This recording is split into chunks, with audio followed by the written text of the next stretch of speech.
Tema kita ialah jadilah sahabat bagi semua orang. Saya kutip persis dari Injil Yohanes pasal 15 ayat 14 sampai ayat yang ke-15. Injil Yohanes pasal 15 ayat 14 sampai ayat yang ke-15. Kamu adalah sahabatku jikalau kamu berbuat apa yang kuperintahkan kepadamu. Aku tidak menyebut kamu lagi hamba, sebab hamba tidak tahu apa yang diperbuat oleh tuannya. Tetapi aku menyebut kamu sahabat, karena aku telah memberitahukan kepada kamu segala sesuatu yang telah kudengar dari Bapakku. Demikian firman Tuhan. Berbahagialah orang mendengar firman Allah dan memelihara dalam hidupnya. Haleluya.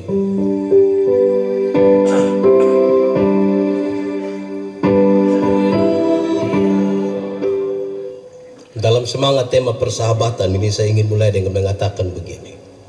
Saudara-saudara, seperti sekolah, persahabatan itu pun bertingkat-tingkat. Nanti sebentar kita bisa isi kita di tingkat berapa. Yang paling rendah TK. Lihat anak-anak TK kalau bersahabat, lari sama-sama, bermain sama-sama, heboh sama-sama, semuanya mereka sama-sama. Tapi kalau sebentar kita tanya, Adi, itu Adi pun teman? Iya, dia pun nama siapa? Tahu? Itu anak TK. Sama-sama tapi tidak saling kenal satu dengan yang lain. Orang dewasa ada seperti itu kok tidak? Banyak. Apalagi kalau dia punya akun Facebook ada 2. Apalagi kalau satu nama asli, satu nama palsu. Di dunia maya mereka kelihatan akrab sekali, saling like, saling komen. Tapi di dunia nyata biar duduk bersebelahan sama seperti tidak saling kenal satu dengan yang lain. Di Rote ada yang begitu? Oh ada. Itu TK, itu tingkatan.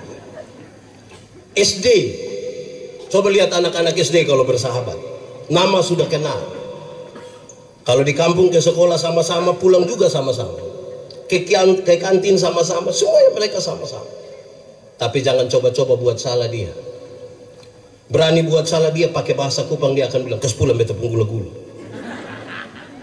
Pernah kasih apa, dia catat di buku Al-Hayat. Pas salah dia minta kembali. Di Rote ada, itu yang fam apa dong itu? Bahaya itu. SMP, anak SMP itu kalau bersahabat menarik. Anda hanya akan disebut sahabat yang baik di SMP kalau, tolong catat kasih ya, tolong kerja PR. Kalau guru tanya kasih tahu yang saya sakit ya, asas manfaat yang dia pakai dalam persahabatan. Senang dia ada, susah dia tidak ada. Di Rote ada, dia ada di sini. Itu anak SMP itu bersahabat. Anak SMA kalau bersahabat menarik. Anak-anak SMA itu kalau mereka bersahabat itu luar biasa. Kenapa saudara-saudara? Setiap saat hanya ingin ketemu, setiap saat. Di sekolah sudah ketemu, pulang ke rumah, makan cepat-cepat, mandi cepat-cepat, mau ketemu lagi. Kalau orang tua tanya, di mana? Kerja tugas, Bang. Grup-grup WA yang paling heboh di dunia adalah grup WA anak SMA. Termasuk alumni SMA. Alumni SMA satu lomba lain itu mau ketemu tiap hari. Reuni apa yang terlalu? Di Rote juga ada ya? Kuliah. Coba lihat anak-anak kuliah bersahabat. Ini luar biasa. Susah sama-sama, senang juga sama-sama. Bahkan makanan mereka juga sama. Super mie. Saking akrabnya mereka bisa baku tukar celana itu. Itu biar tidak lulus semua mata kuliah, tapi kalau demo don dua paling depan. Di Rote ada. Tahu alumni mana itu? Nanti setelah kuliah, ketika saudara menikah, saudara-saudara, persahabatan itu selalu akan memberi pilihan. Saudara silakan punya sahabat akrab, tapi setelah menikah pasti berubah. Yang belum menikah tidak usah renungkan, karena nanti menikah dulu baru saudara bisa tahu di perubahan. Kalau sudah menikah yang ibu-ibu itu, kalau kita janji, boy ketemu kau di sabar dulu. Kenapa? Sibuk? Tidak. Lalu saya kasih tahu sepupu suami dulu.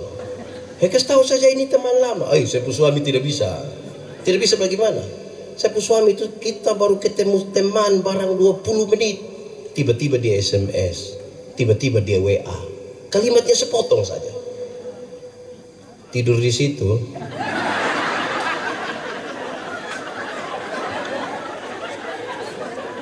Betul kok ibu-ibu? Masalah itu ya.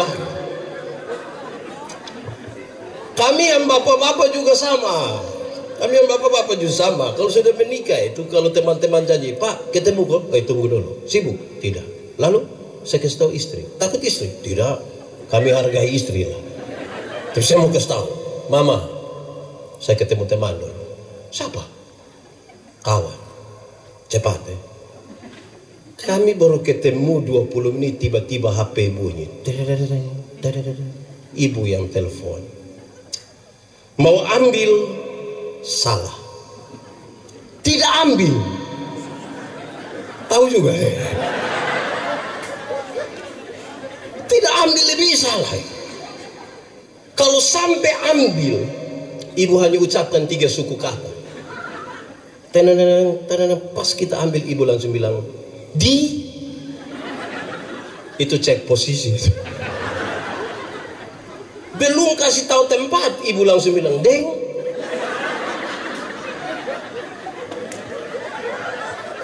Siapa tahu ada mantan di situ. Pas kita sebut nama, ibu langsung bilang, oh, tutup. Hanya 3 suku kata. Kalau masih ingat silakan. Oh. Tapi itu kekuatannya sama dengan bersedia, siap, ya.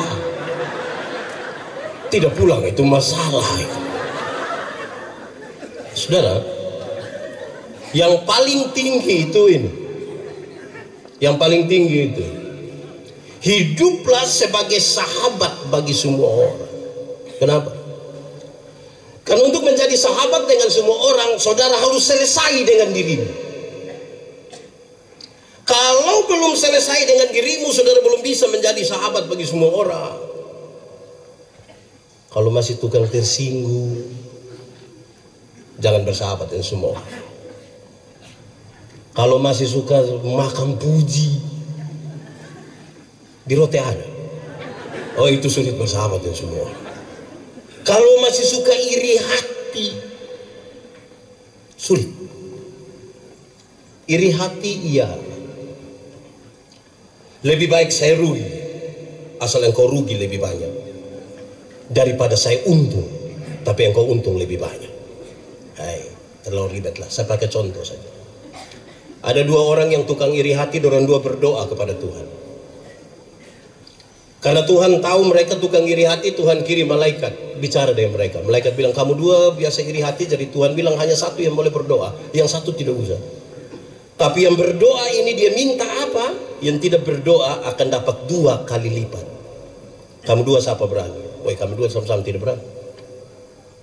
Akhirnya saya dan Pak Sekda, kami 2 sama-sama tarik lot. Saya yang dapat kesempatan berdoa. Saya pikiran ini, kalau saya minta kaya, Pak Sekda lebih kaya, kan saya pikir. Akhirnya saya berdoa, Tuhan, kasih saya mata buta 1, Tuhan. Kalau saya mata buta 1, Pak Sekda buta berapa?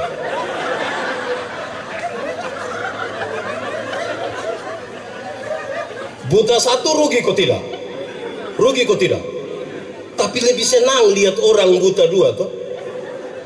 Sebentar saudara pulang dari sini, ada orang bawa motor hampir tabrak kita dari belakang, kita silih sedikit, dia lewat 20 meter, dia jatuh. Kita bilang apa? Mampus. Cek pita kita pun bapak yang jatuh. Senang sekali lihat orang susah dan susah sekali lihat orang di rote juga ada. Tahu dia pakai baju warna apa? Orang begini sulit berjumpa dengan semua orang. Kenapa saudara-saudara? Dalam perjumpaan dengan semua orang kita bergumul dengan 3 hal yang serius.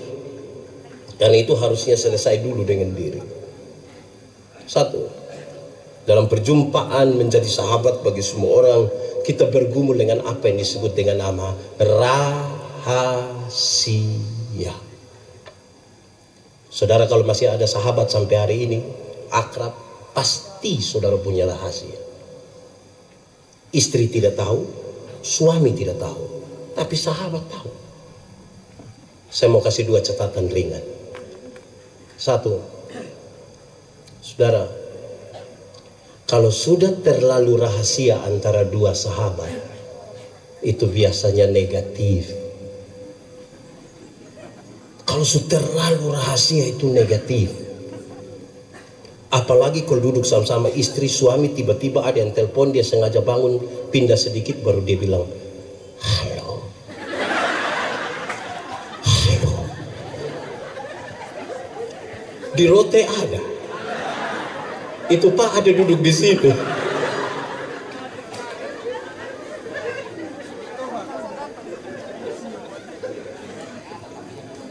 Kedua, saudara-saudara, saya ingin sampaikan kepada saudara bahwa menjaga rahasia itu susahnya minta ampun. Jaga rahasia itu susah. Saya bilang di Pak Sekda, Bapak, kita 2 so. Pak Sekda kasih tahu 1 pegawai, kita 2 so. Itu pegawai kasih tahu dia kawan deh, kita dan kita saya. Lama-lama 1 rotendau tahu. Hati-hati deh rahasia. Saudara, apalagi kalau sahabat kita tidak bisa jaga rahasia. Saya lihat ibu-ibu ini cantik sekali, pakai pakaian hari ini megah, enak dilihat. Terus kalau dia berdiri di muka terus kita bilang, wih cantik ya, modis, bagus. Kalau sahabatnya ada di sebelah dan tidak bisa jaga rahasia, dia bilang, jangan lihat begitu. Kenapa? Belum lunas.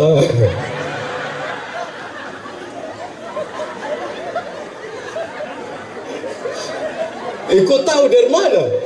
Waktu pembeli itu kita sama-sama. Tapi ibu-ibu pun lunas semua yang ini dong. Jadi kalau tidak bisa jaga rahasia itu berat dalam sebuah persahabatan. Kedua, saudara-saudara, saya ingin sampaikan kepada saudara bahwa menjadi sahabat semua orang itu kita bergumul dengan yang kedua adalah pengampunan.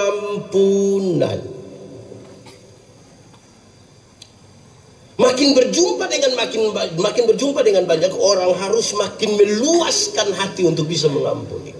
Kenapa? Karena akan banyak orang tidak memuaskan saudara. Semakin banyak yang kita ketemu, semakin banyak tidak akan memuaskan hati saudara. Saudara bisa sakit itu kalau tidak mengampuni. Kita di rumah yang bapak 1, mama 1, anak 2 orang saja, 1 bikin jengkel 1. Itu hanya 4 orang. Kadang-kadang suami bilang di istri, istri bilang di suami, saya baru tahu lu ini. Itu hanya 4 orang. Apalagi kita beda partai.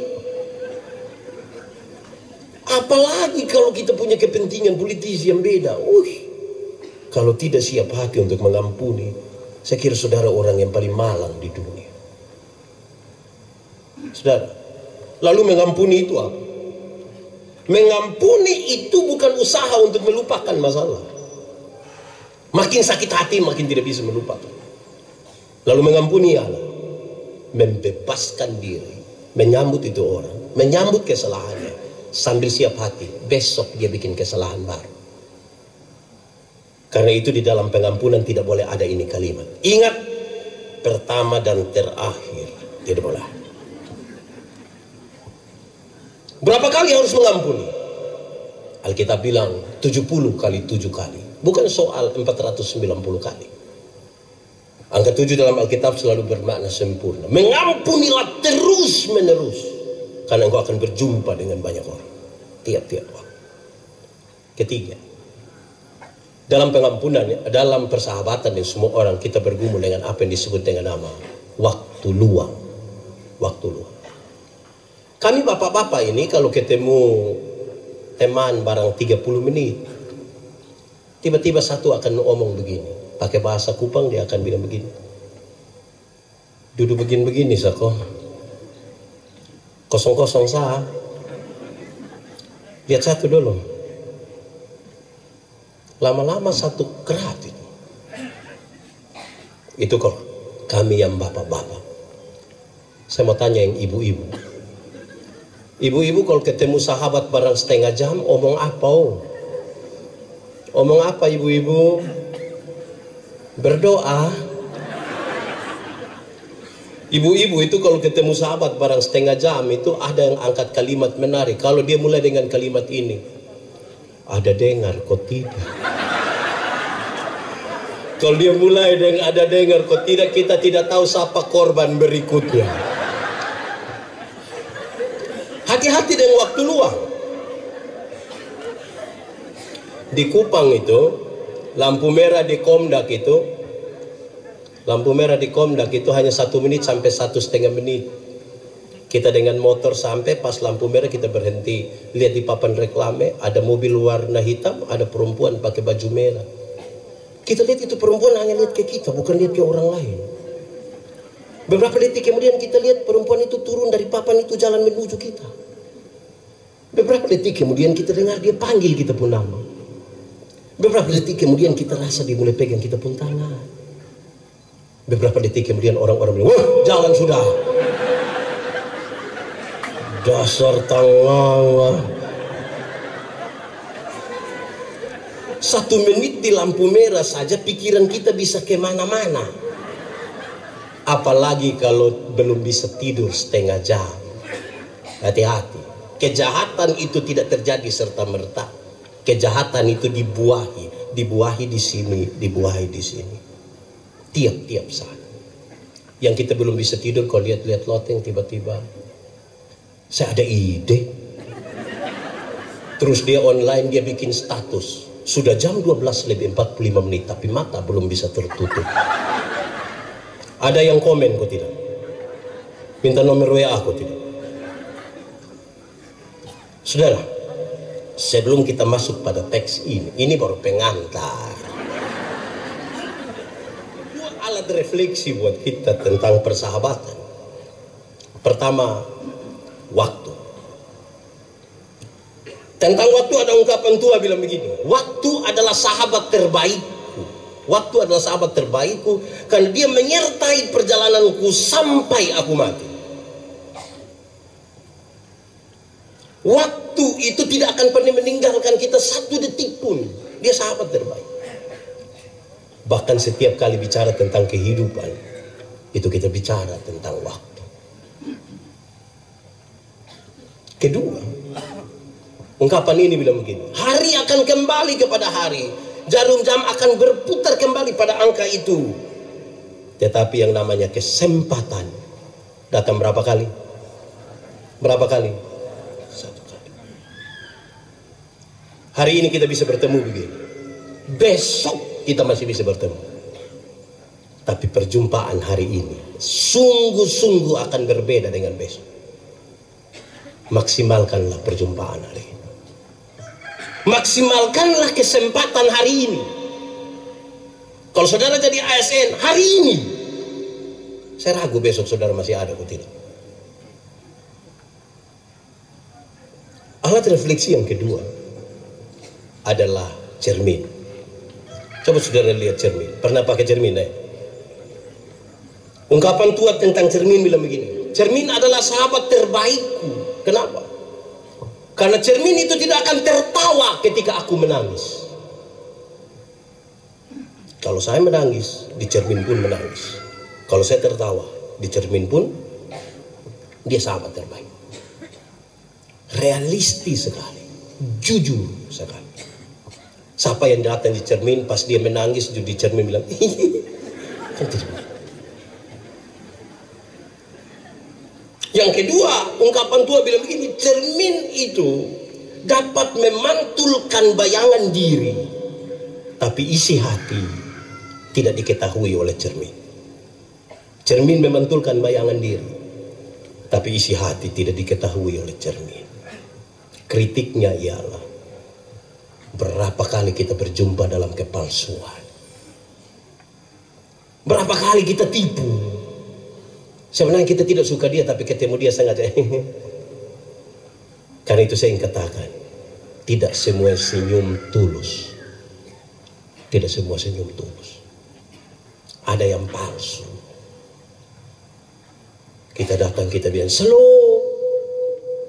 Terus slow. Kita lewat pada di rote juga ada. Siapa pu istri? Tapi yang menarik yang ketiga, orang datang bercermin, dia melihat dirinya. Pertama dia hanya melihat diri, tapi kemudian seolah-olah tangannya diperintah melakukan sesuatu. Begini kah? Begini kah? Makin banyak bercermin, makin harusnya lebih rapi, lebih baik. Tapi saya berkhotbah di banyak tempat. Biasa habis khotbah beberapa orang datang, selamat Pak Pendeta, terima kasih. Khotbah tadi pas. Saya tanya, pas dengan? Pas dan dia, Bapak. Itu bukan cermin. Itu kaca spion. Kalau cermin, orang lebih banyak melihat diri. Amin kok. Tapi kalau kaca spion lebih banyak melihat siapa? Saya tidak tahu di rote ini kita lebih banyak pakai apa. Cermin kok kaca spion. Saudara yang bilang, oh. Saudara, lalu teks ini bilang begini, kamu adalah sahabatku jikalau kamu melakukan apa yang kuperintahkan kepadamu. Oh, itu serius. Oke lah jadi sahabat. Tapi sahabat di dalam nama Tuhan itu melakukan sesuatu yang Tuhan mau. Ada banyak juga persahabatan tapi tidak melakukan yang Tuhan mau. Banyak orang terprovokasi karena sebuah persahabatan. Banyak orang menjatuhkan dirinya karena persahabatan. Persahabatan yang melakukan kehendak Allah disebut sahabat. Persahabatan yang tidak melakukan kehendak Allah, dia pun nama komplotan. Yang melakukan kehendak Allah itu urusannya dengan Tuhan. Yang komplotan itu urusannya dengan Pak Kapolres. Saya ingin pakai contoh. Contoh ini saya bicara di mana-mana, tapi biar menolong kita memahami teks ini. Yohanes 14 ayat 12 dia bilang begini. Barang siapa percaya kepadaku, melakukan pekerjaan-pekerjaan yang aku lakukan. Jadi kalau orang mengaku percaya kepada Tuhan, dia melakukan apa yang Tuhan lakukan. Biasa saya pakai dua contoh ini. Satu, ada satu waktu Yesus urus seorang perempuan berzina yang kena tangkap. Supaya kalau di Rotendao ada yang berzina, nah, urus pakai cara Yesus.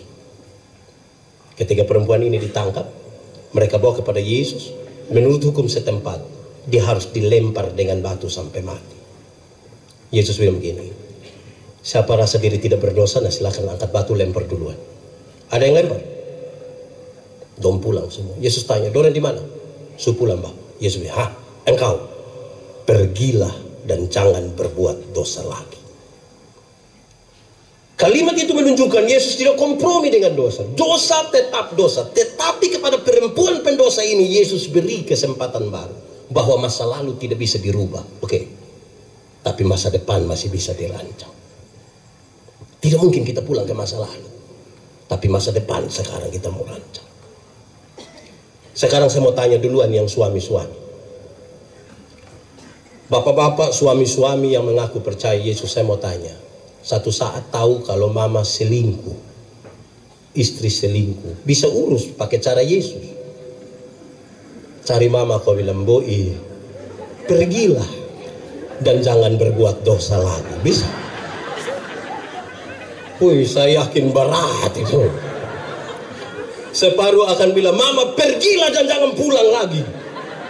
Pipi terus. Yang ibu-ibu saya mau tanya. Ibu-ibu, Satu saat tahu suami selingkuh, bisa urus pakai cara Yesus?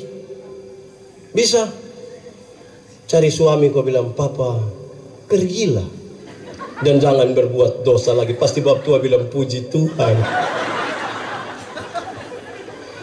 Banyak ibu-ibu tidak begitu, apalagi kalau mereka punya gaji sendiri, tahu suami selingkuh, dia berdiri di pintu baru dia bilang begini, lu kira lu sendiri yang bisa?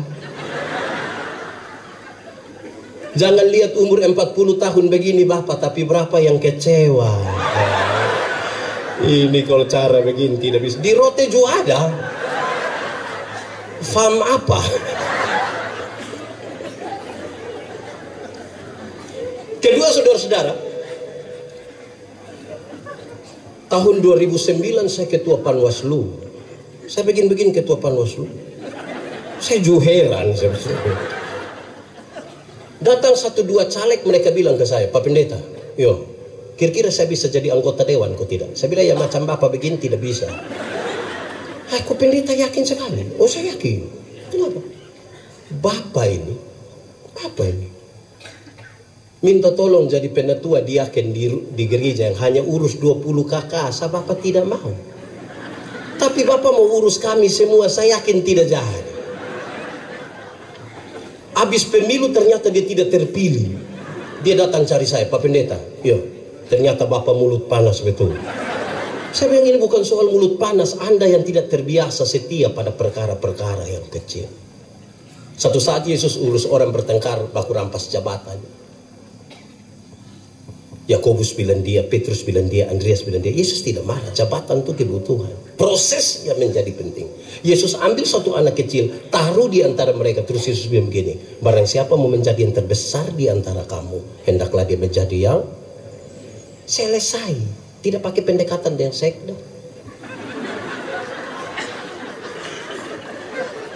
Tidak pakai bawa ayam. Bukan mau pemilu baru datang kau bilang, kita dua saudara. Wah, saudara apa muka beda? Setia dulu pada perkara-perkara yang kecil, saudara.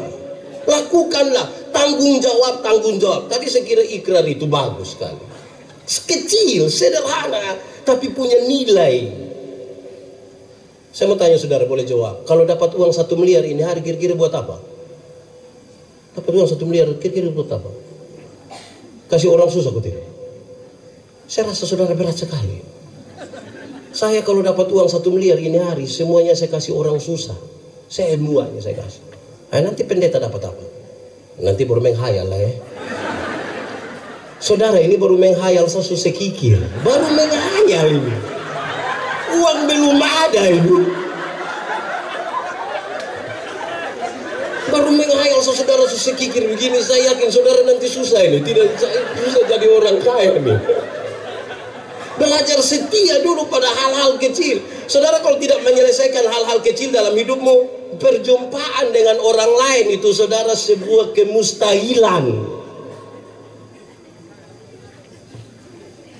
Kedua, saudara-saudara, saya ingin bilang pada saudara, Yesus bilang begini, aku tidak lagi menyebut kamu hamba, tapi aku menyebut kamu, ini kalimat serius. Kenapa? Di zaman itu hamba itu kelasnya sama persis dengan binatang peliharaan. Bahkan nasib dari binatang peliharaan jauh lebih baik dari nasib para hamba. Binatang peliharaan itu kalau sakit dorang bawa untuk rawat. Tapi kalau hamba sakit mereka biarkan. Mau mati itu tidak apa-apa. Yesus menyatakan kalimat, aku tidak lagi menyebut kamu hamba, tapi aku menyebut kamu sahabat. Ini sebuah makna simbolik yang baik sekali untuk menjelaskan dalam sebanyak sekali pertanyaan, kenapa Yesus lahir di kandang? Dia turun serendah-rendahnya di kandang, menjemput manusia dalam kategori binatang untuk mengangkat mereka menjadi sahabat. Persahabatan itu mengangkat, bukan menjatuhkan. Membuat sukses sebuah persahabatan. Dan karena itu saudara-saudara, kalimat ini menjadi serius. Untuk menegur kesalahanmu, aku tidak harus menjadi musuh. Tidak usah. Saudara mau oposisi silakan, tapi persahabatan jauh lebih kuat dari itu. Karena seorang sahabat akan ada di setiap waktu, menegur sekalipun. Saudara-saudara, lalu kita bergumul dengan hal-hal ini. Ternyata untuk sebuah persahabatan, orang harus berani menerima perbedaan-perbedaan. Kalau tidak mampu menerima perbedaan-perbedaan, saudara, sulit membangun urusan dengan semua orang. Kenapa? Ketika Tuhan menciptakan manusia laki-laki dan perempuan, Dia tidak saja membedakan mereka atas jenis kelamin saja, tidak. Tapi ada beberapa pola yang sengaja dibiarkan untuk manusia mengelolanya menjadi sebuah sukacita. Satu, soal pola berpikir. Kami yang bapak-bapak ini, yang suami-suami ini cenderung lebih banyak berpikir yang masuk akal saja. Makanya yang bapak-bapak kalau bicara selalu bilang begini, saya pikir.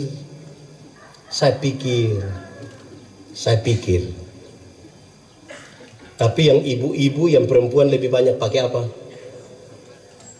Makanya ibu-ibu kalau bicara selalu bilang, saya rasa. Nah, saudara bayangkan hidup bertahun-tahun baru satu hanya saya pikir, satu hanya saya rasa. Mau kerja sama apa?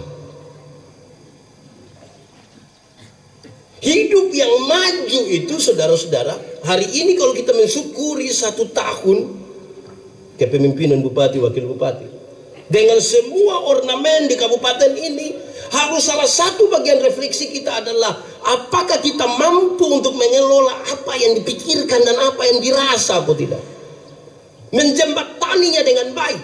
Hidup tidak bisa pakai yang logis saja, tidak bisa. Penyeimbangnya adalah perasaan. Hidup juga tidak bisa hanya pakai perasaan saja. Tidak bisa. Penyeimbangnya adalah. Kira-kira 4 tahun lalu, Sekwan Kota Kupang bikin Natal di Tablolong. Saya diminta berkhotbah. Saya pergi pakai batik. Sutra, mahal, beli di Jakarta, kredit.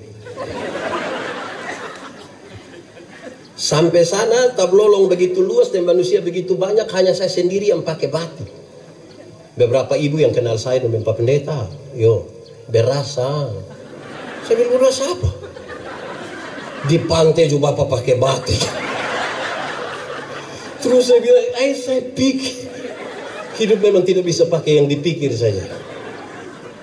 Saudara bicara silakan, paling masuk akal silakan, tapi kalau saudara tidak pakai penyeimbang dan perasaan, ada banyak orang sudah bisa bicara banyak, hebat malah, tapi kalau ini kosong, sulit.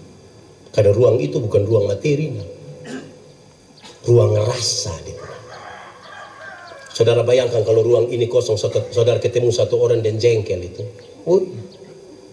mengerikan. Tiap hari dia pemuka saya yang ada di situ, dia pemukul, stres. Kedua, soal pola kerja. Yang laki-laki itu cenderung pekerja tunggal. Kami yang bapak-bapak ini hanya pergi ke kantor saja. Tapi kalau kami pulang, kami kira kami sudah kerja seluruh dunia dan segala isinya.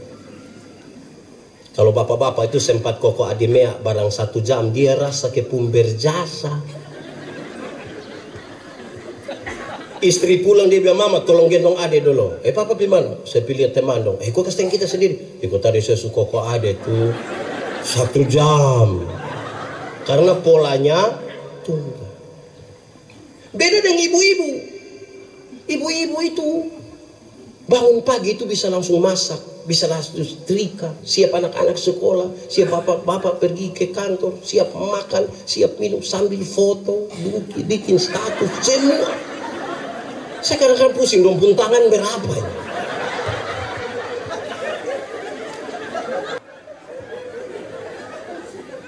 Saudara, jangan heran saudara-saudara kalau bapak-bapak itu, kami bapak-bapak itu, tamu baru di emper, bapak langsung bilang, "Mama, kopi." Padahal kopi tidak ada. Sebentar tamu pulang, mama bilang, "Papa, lain kali itu kalau mau tanya, mau suruh begitu, nak cek dulu kopi kok tidak." Terus bapak bilang, "Kok yang itu hari saya sudah beli itu 6 bulan lalu." Karena polanya tunggal, dia kira satu kali beli itu untuk seumur hidup.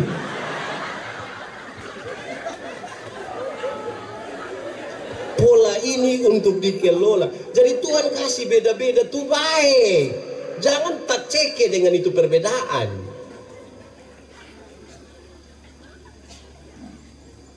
Saudara, kalau ada acara begini, ketua panitianya bapak-bapak, jangan telepon yang panitia, ketua panitia, jangan. Kalau kita di luar terus telepon yang ketua panitia, "Bapak, toh ke mana?" Pasti di pung kalimat bilang, "Aman." Pasti bilang aman. Nanti pas bilang aman baru ibu-ibu bilang, "Aman apa?"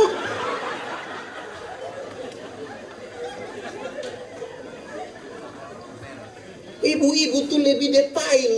Kita kira kalau buat habis tank semua su aman. Kerja masih banyak. Jadi jangan bicara sesuatu yang logis, kemudian kita kira persoalan selesai. Yang detail belum. Yang detail belum. Detail itu serius. Ketiga, soal komunikasi. Laki-laki itu cenderung pendiam. Sebuah penelitian bilang seorang laki-laki kalau bicara satu hari kira-kira 7.000 kata. Berapa ribu? 7.000. Tapi seorang perempuan kalau bicara satu hari minimal sekurang-kurangnya 21.000 kata. Bapak 7.000, mama berapa? Pagi-pagi bapak supi kantor, anak-anak semua supi sekolah.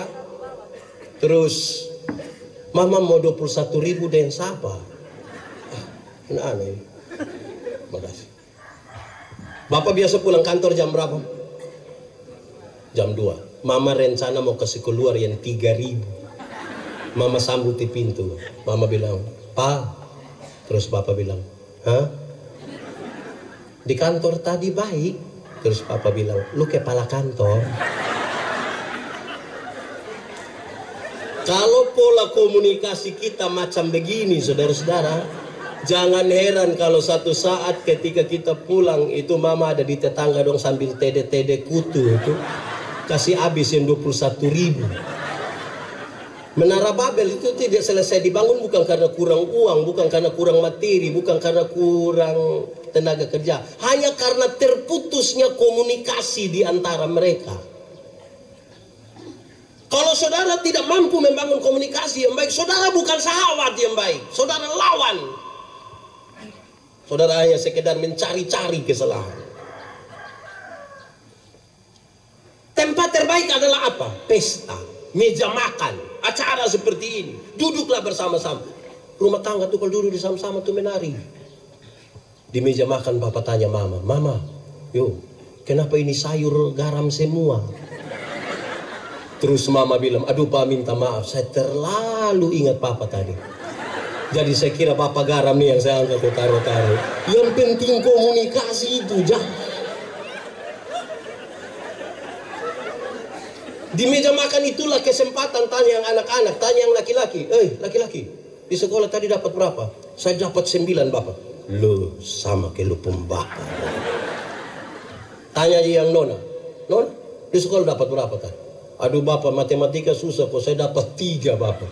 "Aduh, lu sama kayak lu pemama pun keluar." Tapi komunikasi itu menjadi penting. Saya bayangkan kalau kerja dari berbagai-bagai dinas segala macam yang ada di kabupaten bersama-sama dengan ini anggota dewan, kalau komunikasinya buruk, saudara membangun apa di Rotendao? Pilihlah Pilihlah kalimat-kalimat yang positif dengan maksud yang positif untuk komunikasi. Pilihlah kalimat-kalimat yang positif dengan maksud yang positif. Karena semua kalimat positif itu belum tentu maksud baik. Tagal istri gue juga kita bilang, mama sayang dari mana? Saya di sini. Maksudnya kok dari jauh saya suka kelihatan. Kalimat positif, maksudnya juga tidak baik. Masa kok dari jauh saya suka kelihatan? Lu maksud apa?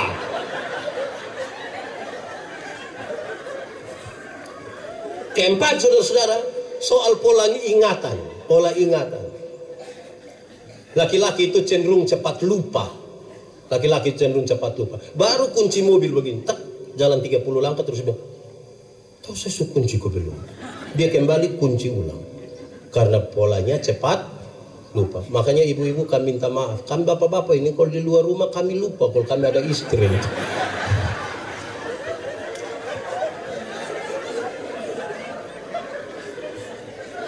Maksudnya yang tugas-tugas dinas luar.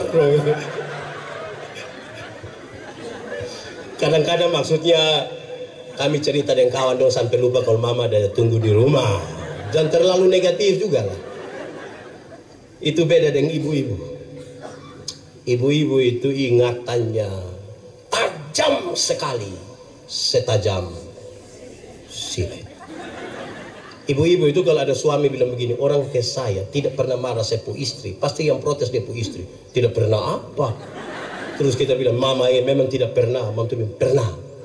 Yang mana? Yang itu hari. Itu hari mana? Yang tahun 1900 itu dia omong. Jangan coba-coba bikin salah-salah deh ibu-ibu. Jangan coba-coba pinjam dia pun Tupperware. Dia ingat itu goresan berapa itu dia tahu. Yang pernah jadi anak-anak, pegawai muda dong saya mau tanya, pernah jadi anak-anak saya mau tanya, pernah periksa papa dan mama pun pakaian dinas kok tidak? Pernah kok? Kalau periksa saku-saku dinas itu saya mau tanya, yang paling dapat uang paling sering kita dapat uang itu di bapak pun pakaian dinas atau mama punya? Bapak pasti lupa. 5.000, 10.000, 20, bapak lupa. Jangan coba-coba periksa di mama punya. Sia-sialah pekerjaanmu.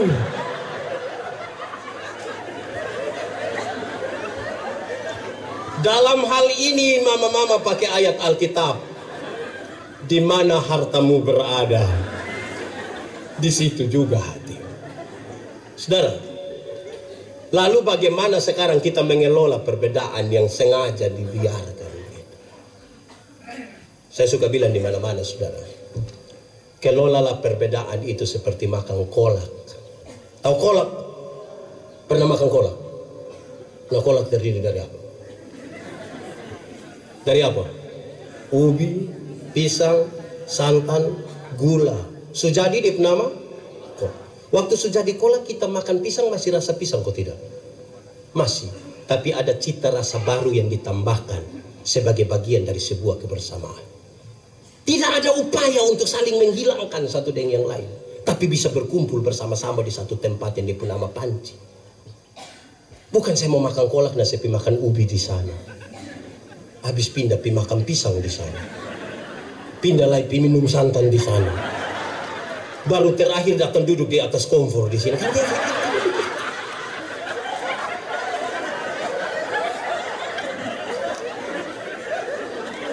Boleh berbeda tapi tetap bisa bersama-sama. Jangan bikin diri inti. Cadangan saya cukup. Jangan kelola ini kebersamaan ini seperti minum kopi. Tahu kopi? Pernah minum kopi? Nah, kopi terdiri dari apa? Air panas, gula, kopi. Sujadi dia pun nama. Habis yang lain pun nama. Kopi itu terlalu egois. Kita semua tapi nama mesti dia. Kita semua menahak. Teman yang terlalu mendominasi segala sesuatu tidak baik. Hendaklah yang seorang merasa yang lain itu penting. Penting. Persahabatan itu menolong kita untuk memahami nilai-nilai kemanusiaan. Karena seorang manusia tidak mungkin bisa tinggal sendiri. Tidak bisa. Alkitab mencatat dengan sangat baik. Kamu satu tubuh, anggotanya yang beda-beda. Mata karena dia mata, dia tidak lebih penting dari tangan. Semua penting. Siapa yang malam-malam perut sakit kok mau WC, kaki bilang di perut, bilang perut. Jamarau. Kenapa? Bisa sendiri ya. Sama-sama. Alkitab bahkan bilang, kalau jarimu terluka, mata ikut menangis. Dan kalau mata menangis, tangan